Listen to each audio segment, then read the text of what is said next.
Okay. I don't know if anybody is on yet. Usually it pops up in the corner if there's anybody on there. I don't see anybody in yet. But we'll just hop in quickly. So if anybody's on or watching on the playback, of course, let me know down in the comments if you're watching on the playback. If you're in the playback group, we are discussing the Haunted Victorian Book Club's May pick, which is the Heir to Blackwood Library by Hester Fox, one of my personal favorite books.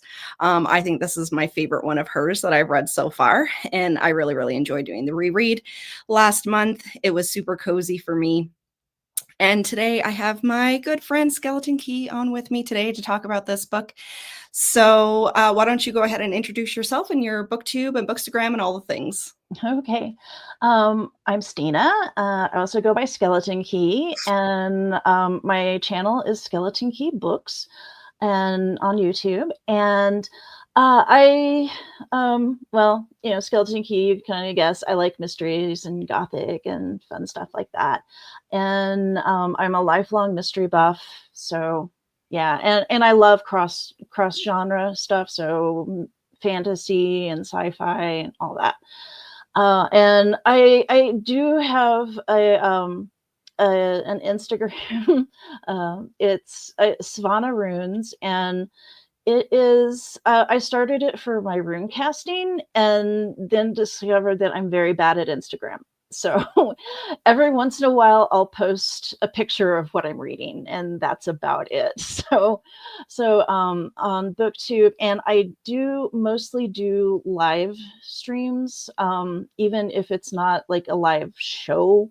I'll do a live stream because I have some health issues that make it really hard to sit for long enough to do serious editing. So I just, it's kind of a cop out, I guess, but I'll go impromptu live. So yeah, go ahead and check out like past live streams and see if there's anything there that interests you. Perfect. And I know usually when we do these discussions, you're on here with me in the comments, throwing in your thoughts. So it's really great to have you on live with me today so we can talk about this book. Like I said, personally, I thought it was great. So why don't we just give our thoughts overall on the book, and then we can kind of break it up into chunks, because personally, I thought there was a lot going on. So there's a lot of character development. The storyline is quite robust. And then the ending, kind of everything kind of comes rapid fire when it's kind of wrapping up. So for me personally, like I said, I love this book. It's a 5-star read. It was a 5-star read for me the second time around as well.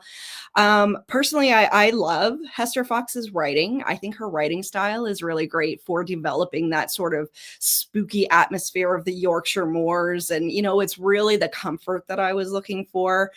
And the storyline was great as well. I was intrigued the whole way through. Now, I think this Gothic definitely has a good layer of mystery, like you were talking about enjoying mysteries. And there was a good level of intrigue. Is it going to go this way? Is it going to go that way? What's really going on? And then what I really enjoyed about this, number one, I think, was the character development of the main character, Ivy. And then at the end, I really liked how she wrapped everything up kind of in a nice, pretty bow, which is something I really like. I don't love open endings. So even though, the first time I read this book, I was like, there's a lot going on and there's only a very small section of the book left. Is she going to be able to wrap this up? And I really thought it was. So I think between the ambiance, the atmosphere, the level of mystery, character development, and then the wrap up at the end, personally, I love this. It was a full 5 stars. I really enjoyed it. I think I ended up giving it about 4 stars. I can't remember. I think maybe 4.25 on Fable, because they allow quarter stars, which is really nice. It's nice.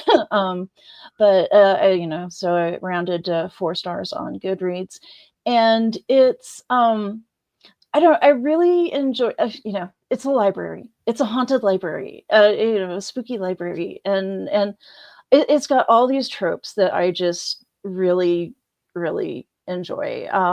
You've got the haunted library, you've got the mysterious housekeeper, so very much a Mrs. Danvers kind of Yes. coded kind of character, but then it's like, is she Mrs. Danvers or is she more Mrs. Hughes?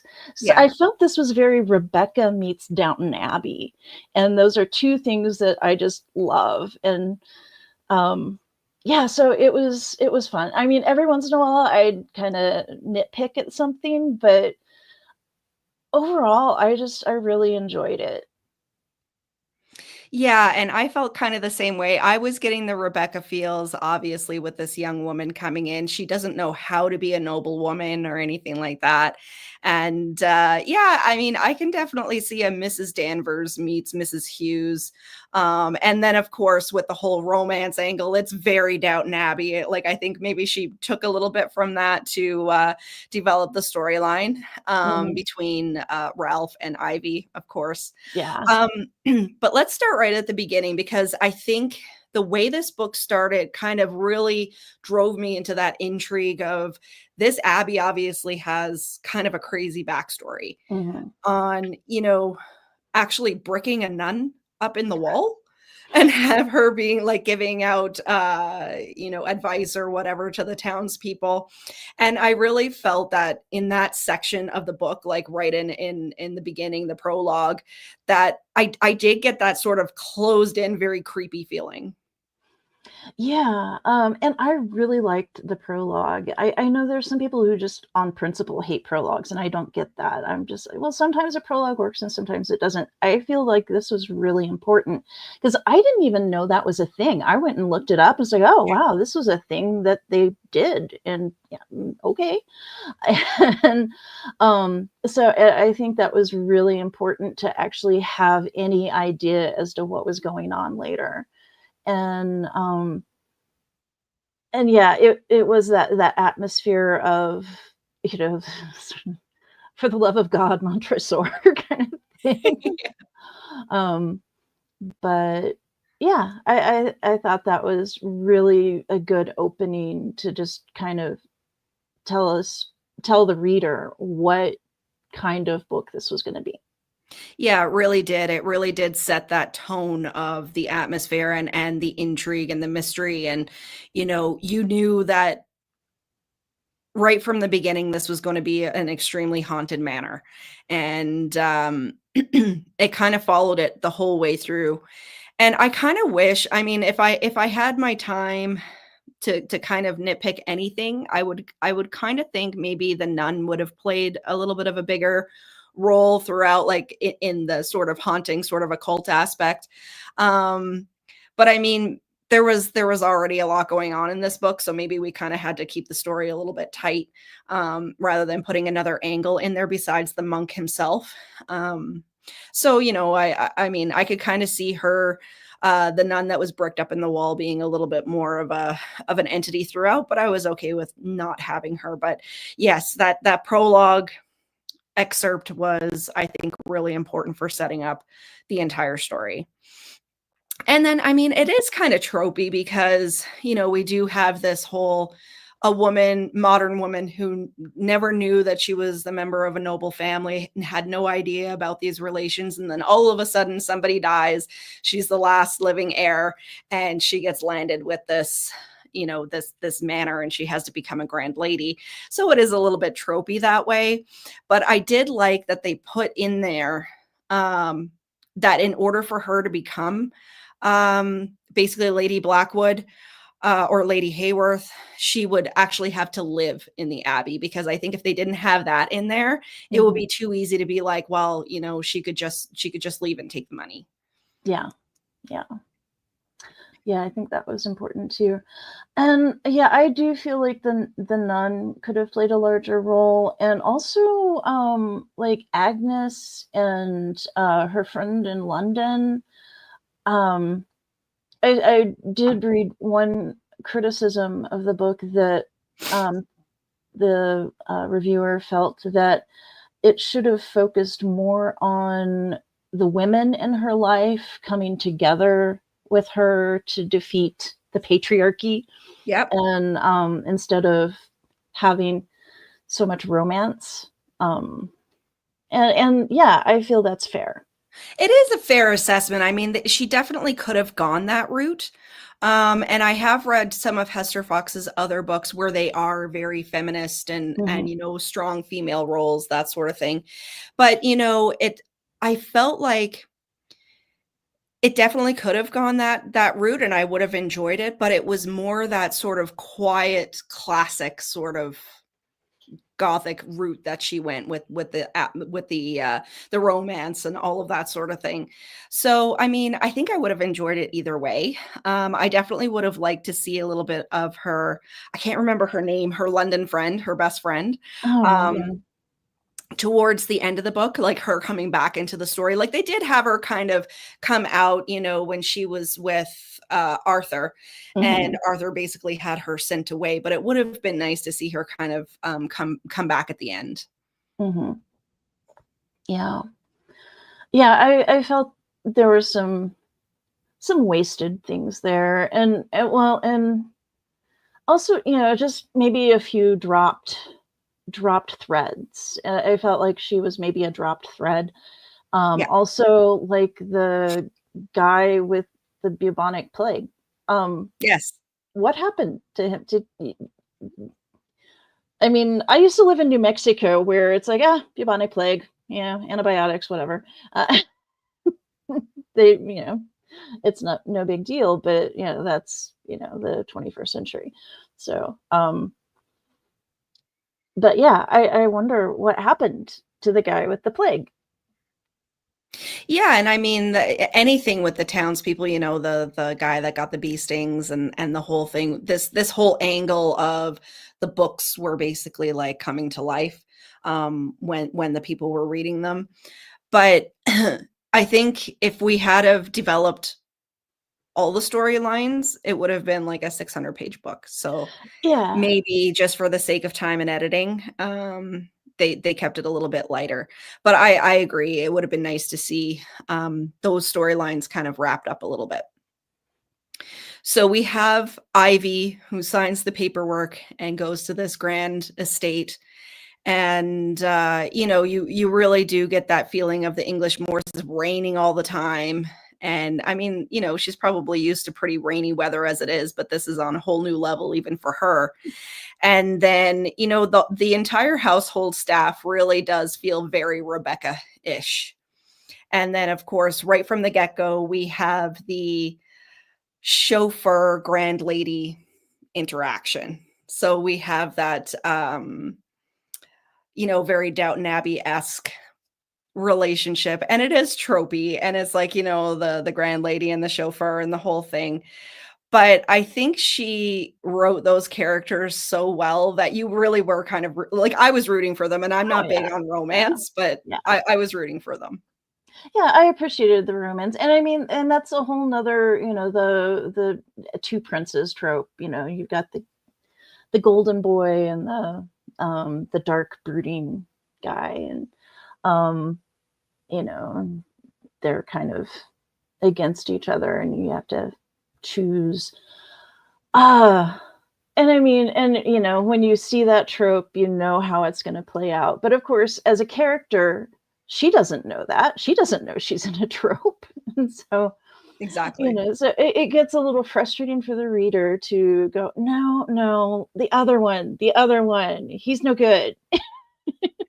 And So, right from the get-go for myself, like, I saw Arthur as a shady character. I Mhm. was like, Yeah, "There's something that's not good here." yeah. I don't know if you got the like, right from the get-go, you didn't like him or if it took a little while. I was just like, wow, that's convenient. Yeah. Yeah. And I think So she kind of realizes it after a while. She's like, that by chance meeting in the bookstore, yeah, was that like for real? Or did you stage this whole thing and all of that kind of stuff?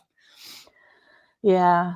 And as a lifelong mystery reader, I'm just like, well, everything. I'm always suspecting, looking askance at everything. Yeah. Is that real? I don't think so. Yeah. I don't know. It's like, what's this guy up to? He's pretty shady.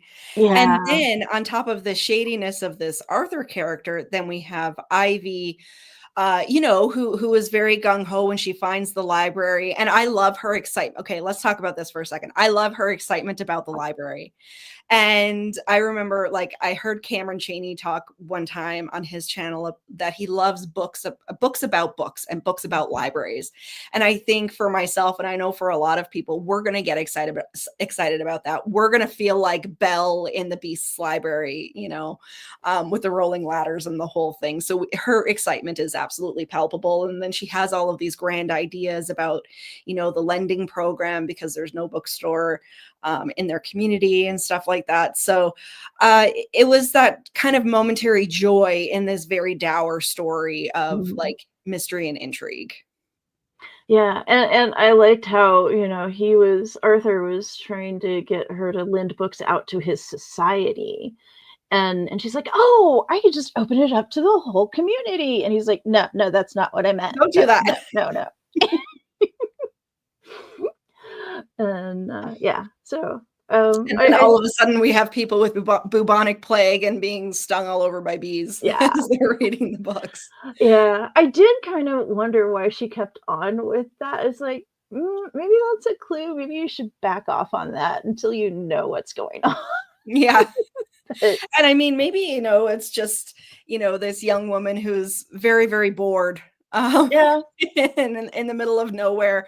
And she is stubborn. She's very yeah, stubborn. And we see that in, when her and Ralph kind of getting a little bit of a tiff, and she won't even take a ride from him into town. She takes her bike. yeah, So she is kind of a little bit of a strong female character in that yeah, aspect. yeah, very stubborn. And I can respect that.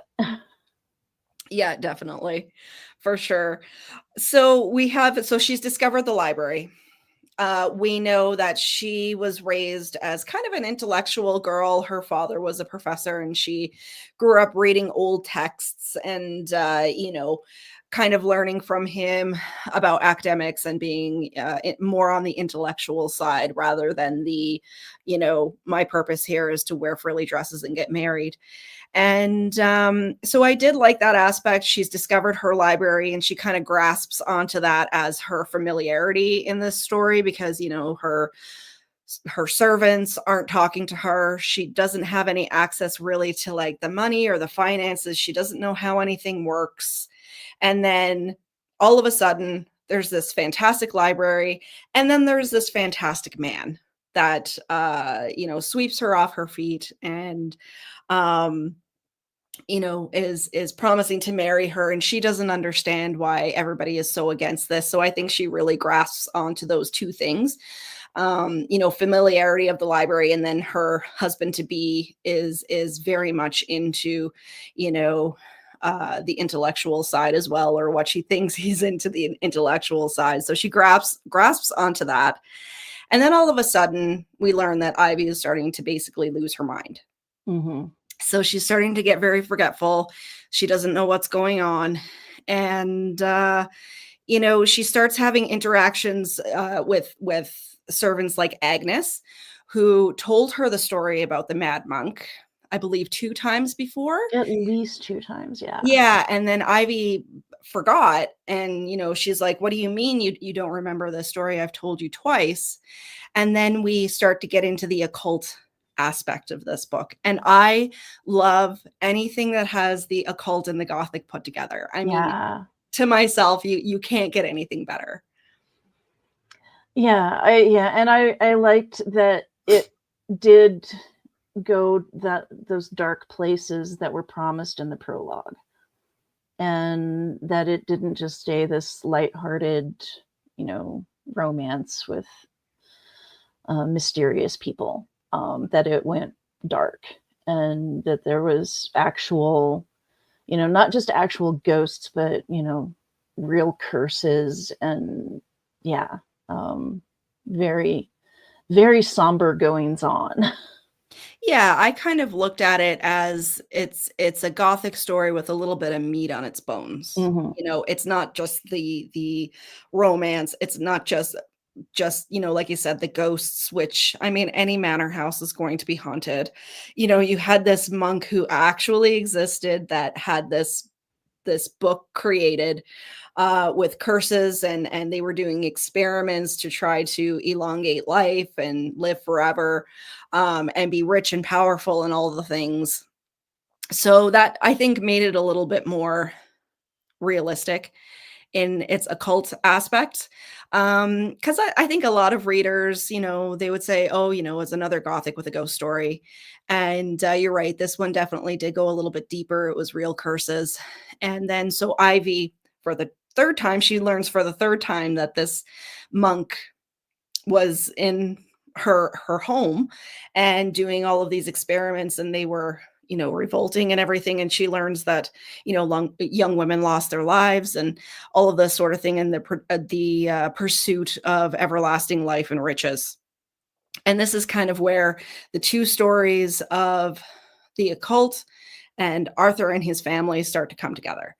So of course at their engagement party, she, she's kind of right into this whole, she's kind of lost her mind a little bit, but she's starting to think that just with meeting Arthur's people and the society, that they're very, very focused on the library. So she kind of has that idea of, Mhm.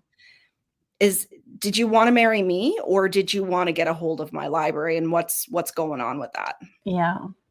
Yeah, I'm glad she, and she had, like, inklings before, but, you know, she continued to make bad decisions, but, she's a young woman, and I've been there, and I've made bad decisions, so, yeah, I can kinda relate, and, um, but, yeah, I really appreciated that she was really coming around to the fact that, "Oh, it's not me you're after. It's that I'm just in the way." Yeah, you're using me to get to what I have. Mhm. And, realizing how dark things actually were, that it wasn't just she was being forgetful. Yeah, and I think probably a little bit of the catalyst of that was, the dynamic or the relationship between Arthur and his father, Mhm, because the older lord was very, very old school, like, even for that time, was very old school, mhm, and, looked down on the servants, which Ivy didn't. And, so I think she was, kinda starting to feel a little bit uneasy at this point. But of course, as part of the story, every time she went to sleep, she completely forgot everything.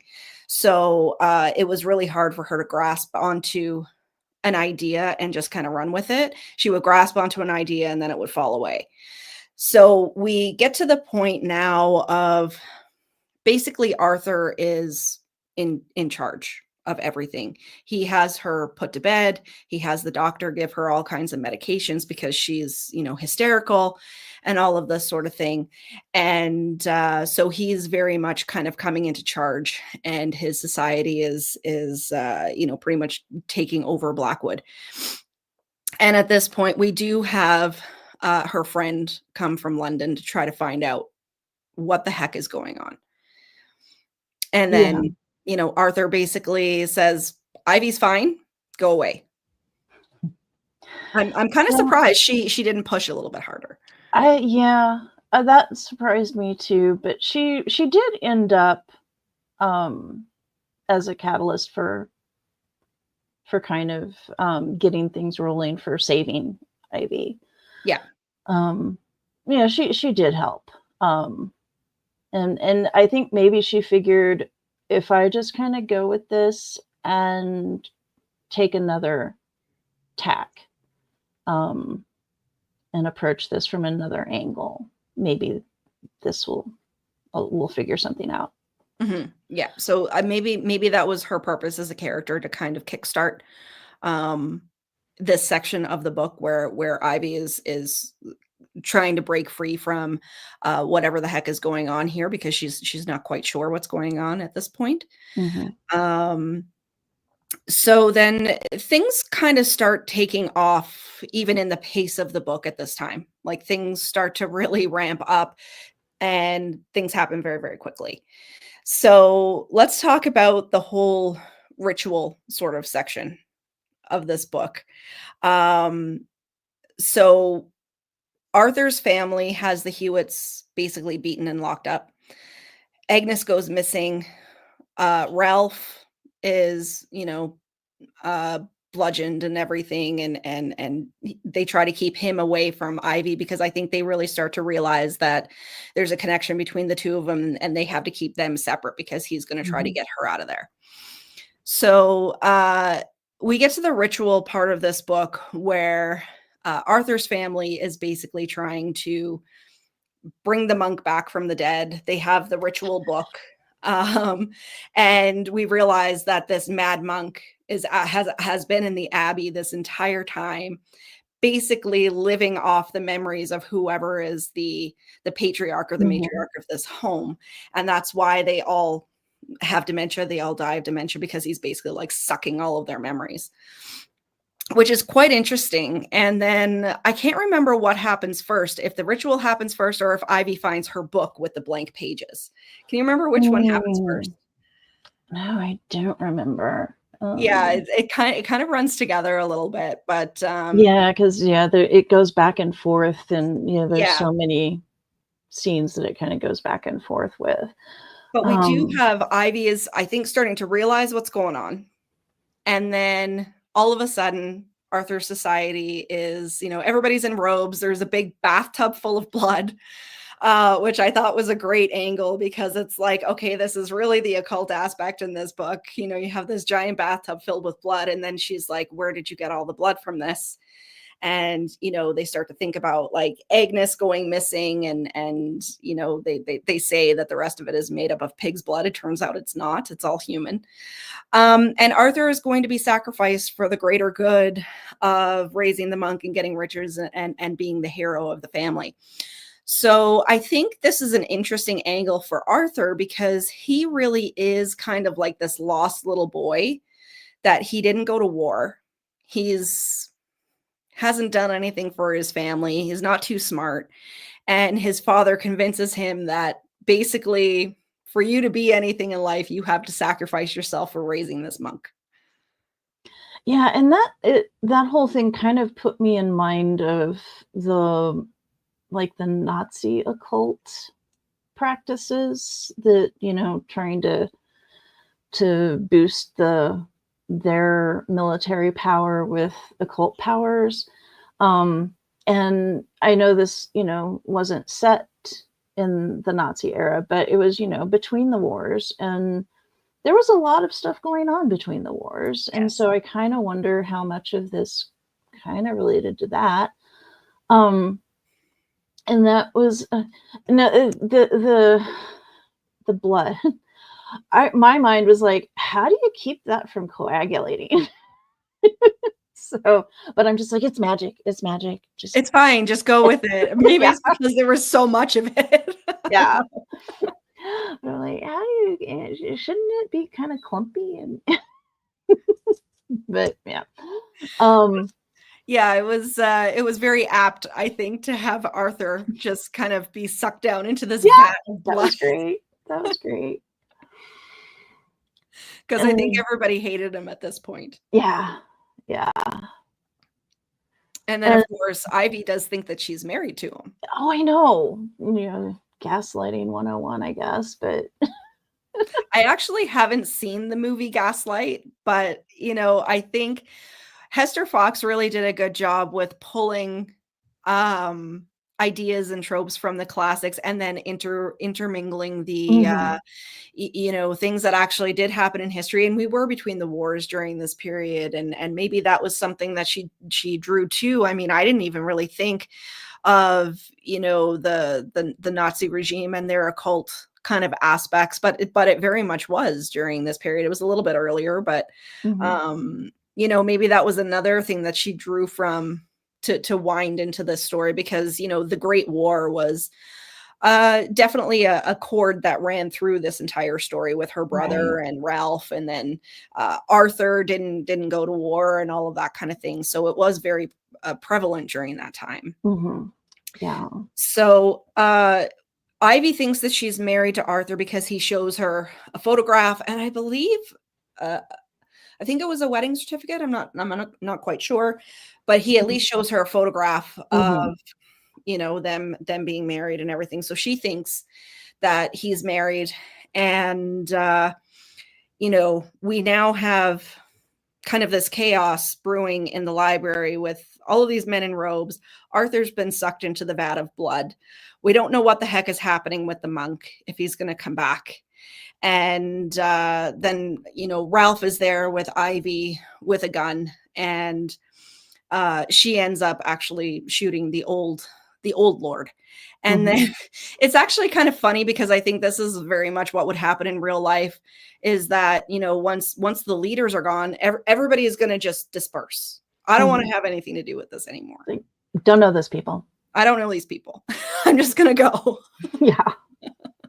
Whatever happened to the everlasting life and riches? I don't care anymore. I got to go. I Yeah. just saw my friend being sucked into a vat of blood. Yeah. It's like, this is not what I signed up for. Right?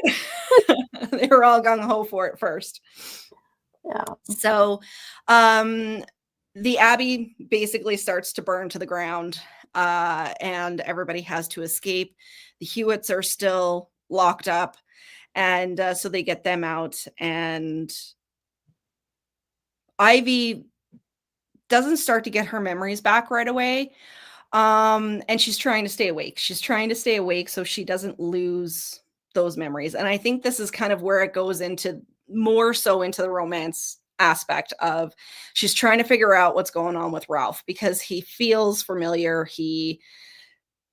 It's almost like she says it's like a dream, but I think somewhere deep down she does know that there's some sort of connection here and she can't figure it out.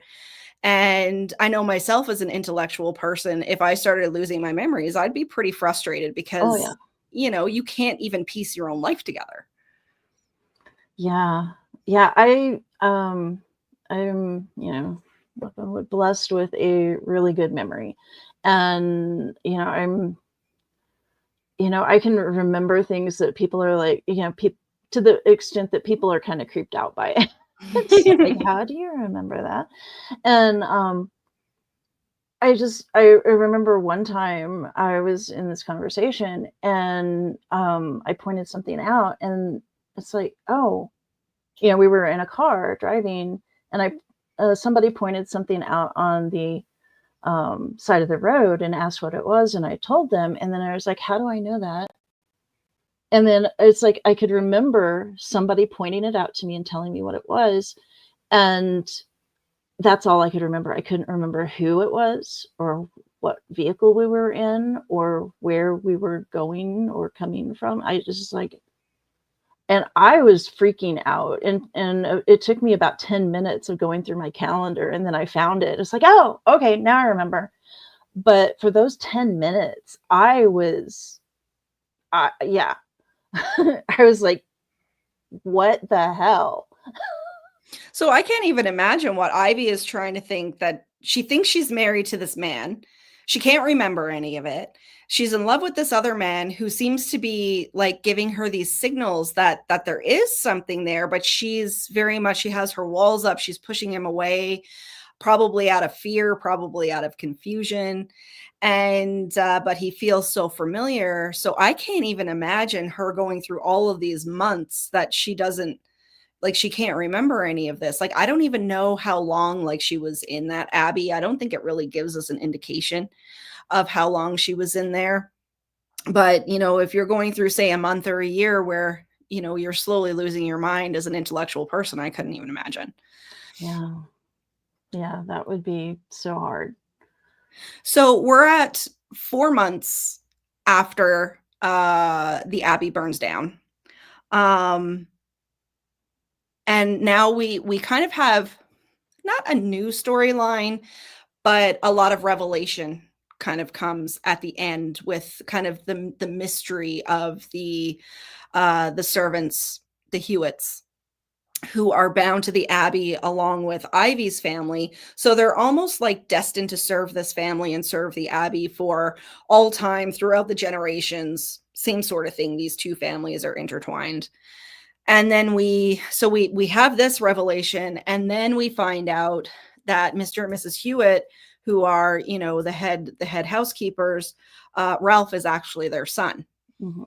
And they haven't talked about it. They haven't acted like parents in any sort of way, because Mrs. Hewitt reveals to Ivy that when he went to the war, he came back different. Mhm. And he couldn't really remember a whole lot. So I think that was kind of a perfect juxtaposition of Ivy losing all of her memories, and everybody kind of attached to this home losing all of their memories, kind of like is going to war and getting PTSD and losing all of those memories as well. So I think that was a really cool parallel. Right. Yeah, and making memory such an important aspect of the story. Yeah, absolutely. So basically the Hewitts treat him as a fellow servant when he comes back. They don't let on that they are actually his parents, but of course he ends up walking in on this conversation. Um, and that revelation comes to the forefront. So that connection is kind of mended a little bit, I guess. And then of course we have the kind of wrap up of the whole romance. Mhm. So, Ralph does kind of come to Ivy as more of her lover than her servant, I guess, and Mhm. she's feeling the familiarity when he touches her. He's feeling it, and she has now. It's called a muffler. I'm assuming it's some sort of scarf Mhm. Yeah. that's around her neck at the end, and she's like, I don't even know where I got it. And he basically admits that he gave it to her way back. So I can't even imagine what Ralph is going through during all of this time that she's into him, and then they have this love affair going on, and then all of a sudden she can't remember anything. She's pulled away, and not only has she pulled away, but she's pushing him away because she's treating Mhm. him like a servant. So she goes back and forth between treating him like a servant, and it's almost like he has to rekindle that love affair each and every single time that she loses Yeah. her mind. So I mean, talk about someone who's in love with someone. He never ever gave up on her.